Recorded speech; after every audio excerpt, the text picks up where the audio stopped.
Adalarına yaklaşanlara oklarla karşılık veriyorlar. Dillerini kimse anlamıyor. Kaç kişi oldukları bile bilinmiyor.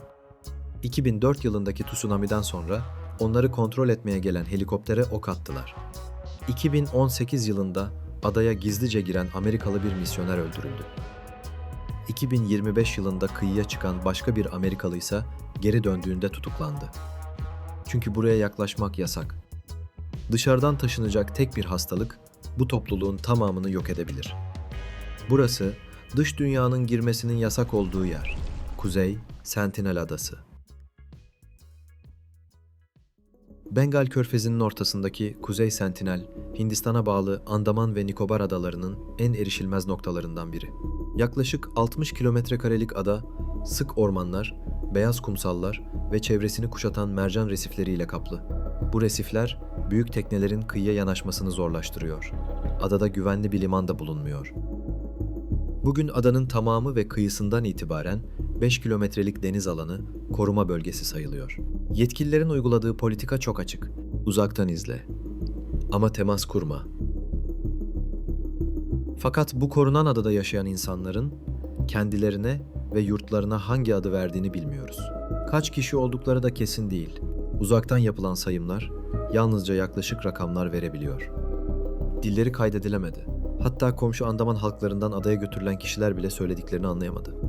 Kıyıdan yapılan gözlemler, avlandıklarını, balık tuttuklarını ve sığ sularda dar kanolar kullandıklarını gösteriyor. Yay ve mızrakların yanında kıyıya vuran enkazlardan aldıkları metali de işliyorlar. Bu yüzden onlara taş devri insanları demek hem yanlış hem de küçümseyici. Adayla ilgili ilk yazılı kayıt 1771 yılına ait. Uzaktan geçen bir İngiliz gemisi gecenin karanlığında kıyıda çok sayıda ışık gördü. Ancak gemidekiler adaya çıkmadı. İlk büyük çatışma ise 1867 yılında yaşandı. Nineve adlı ticaret gemisi adayı çevreleyen resiflere oturdu. 86 yolcu ve 20 mürettebat kıyıya ulaştı ve yardım gelmesini beklemeye başladı. Üçüncü gün sentinelliler oklarla kıyıya yaklaştı. Kazazedeler ise taş ve sopalarla karşı koydu.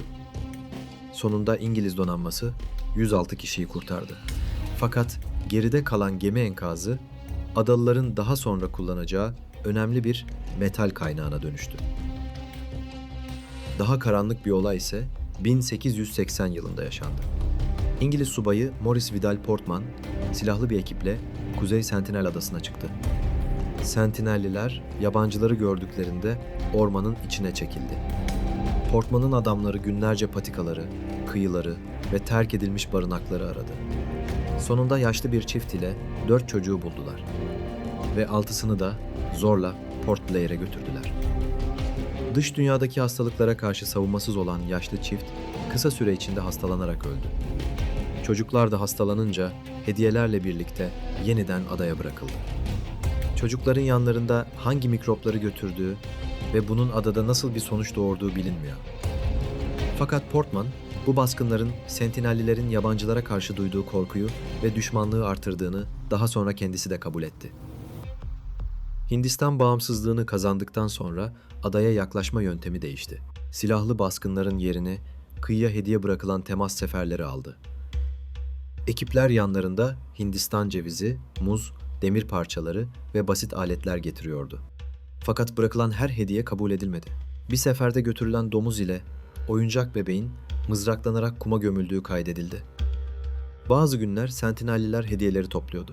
Başka günlerde ise aynı tekneleri oklarla uzaklaştırıyorlardı.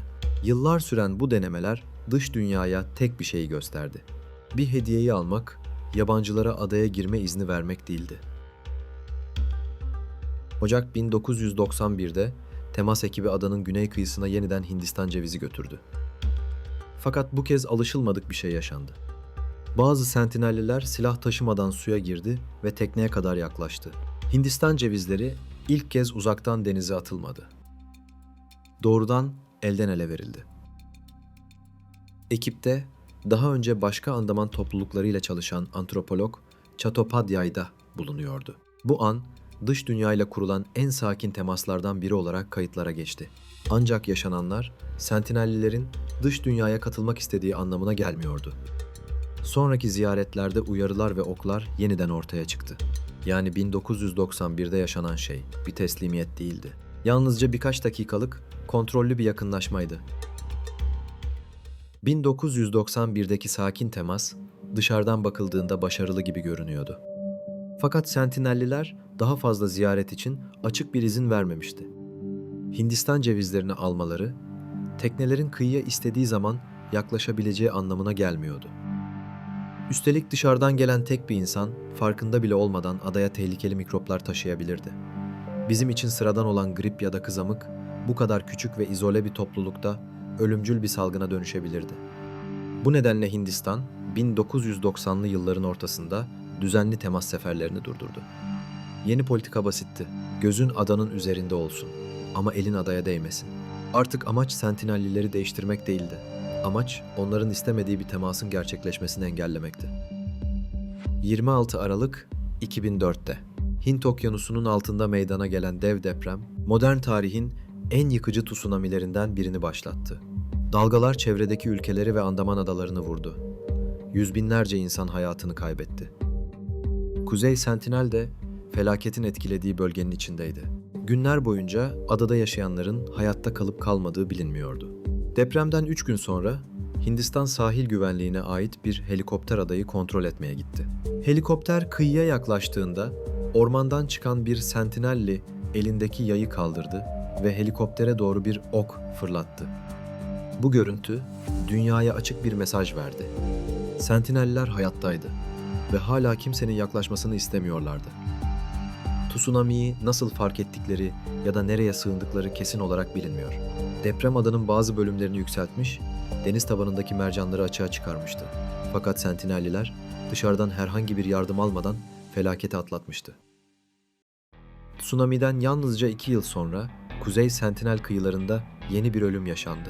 Ocak 2006'da koruma bölgesine giren 2 Hintli balıkçının teknesi gece boyunca akıntıyla sürüklendi ve adanın kıyısına ulaştı.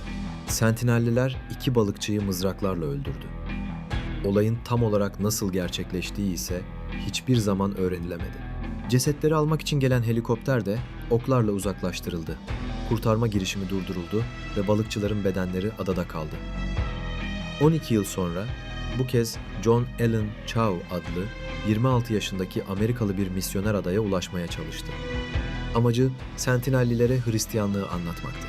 Bunun için yerel balıkçılara para ödedi ve yasa dışı şekilde adanın yakınına götürüldü. Chow ilk denemelerinde hediyeler bıraktı ve iletişim kurmaya çalıştı. Karşısına oklarla çıkılmasına rağmen geri dönmedi. Kasım 2018'de adaya yeniden çıktı ve Sentinelliler tarafından öldürüldü. Hint yetkililer yeni bir çatışma ve hastalık riski yaratmamak için Chow'un bedenini almaktan vazgeçti. Ona yardım eden balıkçılar tutuklandı. Ada içinse kural yine değişmemişti.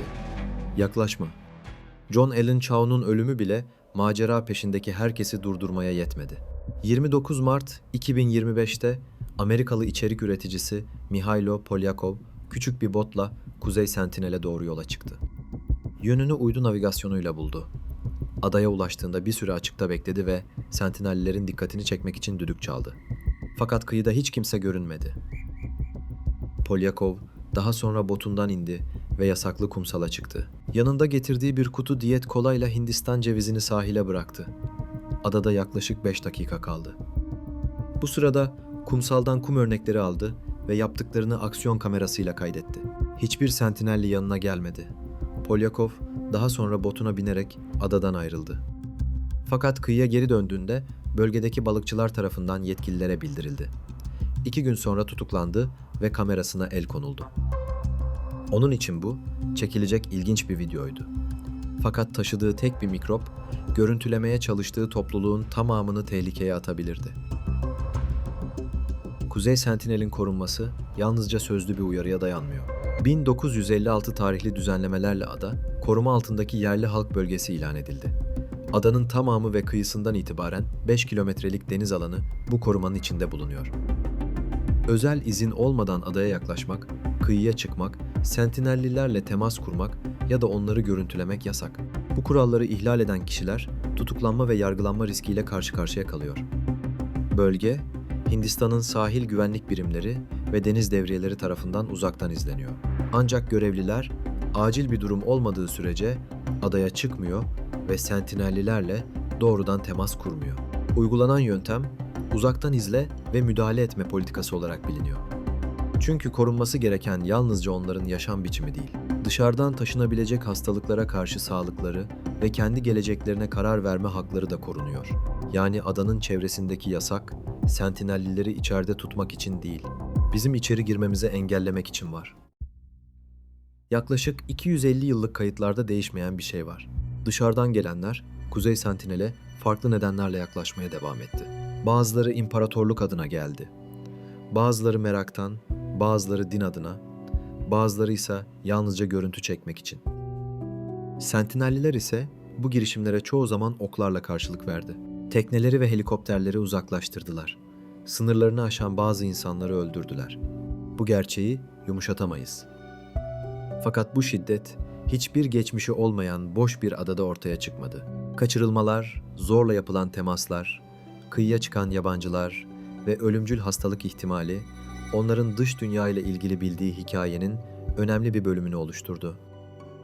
Sentinelliler zamanda donmuş insanlar değil.